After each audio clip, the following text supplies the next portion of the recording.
टँगी टोमॅटोचं सार करतोय. त्यासाठी मी 1/2 किलो टोमॅटो घेतले. त्याच्यात थोडा अर्धा नारळ आहे, त्याचा खव आहे, 2 चमचे साखर आहे, थोडं लसूण, मिरची, आलं आणि जिरे वाटलेला ठेचा आहे आणि थोडंसं मीठ लागणार आहे आणि कोथिंबीर लागणार. टोमॅटो चिरून आपण शिजवून घेऊया.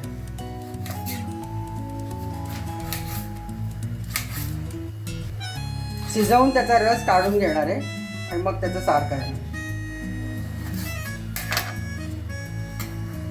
त्यात मी पाण्यात ते टाकते उकळलेलं, उकळत्या पाण्यात शिजलं की आपण गार करून त्याचा रस काढून घेऊ. आपण टोमॅटो उकडायला लावलेले आहेत, त्याच्यात थोडं आपण ते झाकण लावतो. मीठ पण घालूया त्याच्यात.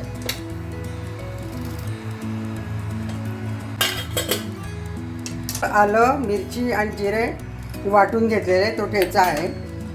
तर आपण या नारळाचं आता दूध काढून घेऊया. साधारण अर्धा नारळ आहे छोट्या साईजचा, म्हणजे 1 वाटी भरून 1 कप भरून खव आहे त्याचा. तर आपण त्याच्यात थोडंसं कोमट पाणी घातलंय आणि त्याचं दूध काढून घेऊया.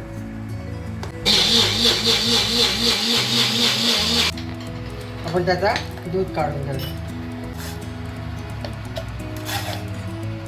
अजून एकदा वाटून घेऊन त्याचं पण दूध काढून घेऊ.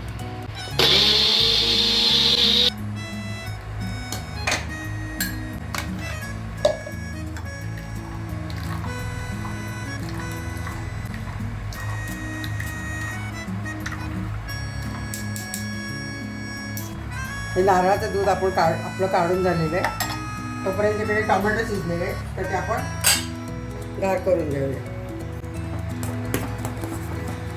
त्याचं मिक्सर थंड झालेलं आहे, थोडी थोडी सालं काढून घेतलेली. आता आपण मिक्सरमधनं काढूया.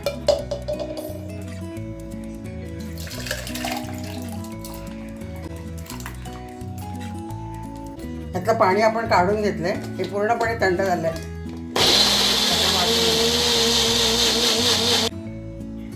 हे काढलेलं पाणी घातलेलं आहे आणि पुन्हा एकदा आपण फिरवून घेऊया.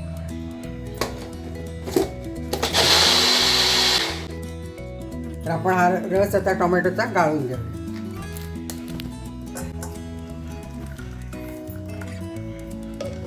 त्यामुळे त्याला छान रंग आलाय.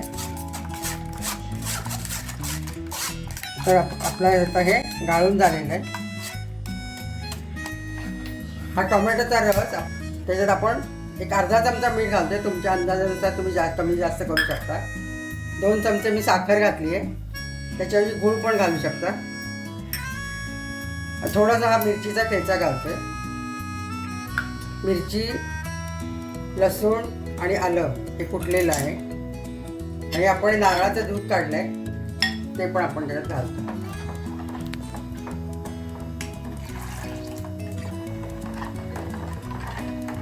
सुंदर रंग आलेला आहे आणि चव तरी अप्रतिम असणार आहे. मीठ साखर तुमच्या अंदाजानुसार, मिरची वगैरे तुमच्या अंदाजात कमी जास्त करू शकता. तर आता आपला हे 1 उकळी आली की आपलं सार तयार झालेलं आहे. आपण गॅस बंद करणार आहे. आपलं सार झालेलं आहे. तर आपण आता सर्विंग बाउलमध्ये काढून घेऊया.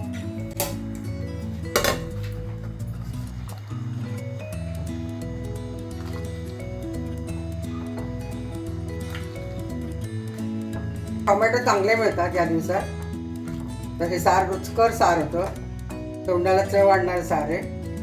ते आंबट गोड अशी चव येते, चटकदार येते. तुम्ही पुलावबरोबर खाऊ शकता, नुसतं पिऊ शकता.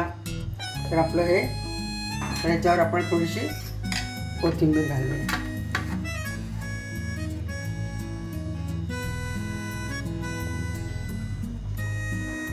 असं टँगी रुचकर आपलं टोमॅटो सार तयार झालेलं आहे. तुमच्या तोंडाला चव आणणारी रेसिपी आहे. मस्त कलर येतो, ॲट्रॅक्टिव्ह. तर तुम्ही करून बघा. तुमच्या मैत्रिणींना पण दाखवा ही रेसिपी आणि शेअर करा आणि कॉमेंट करा. तुम्ही कुठून बघता हे पण सांगा. तर माझ्या चॅनलला सबस्क्राईब करा, तर तुम्ही असेल नवीन नवीन रेसिपी बघू शकता.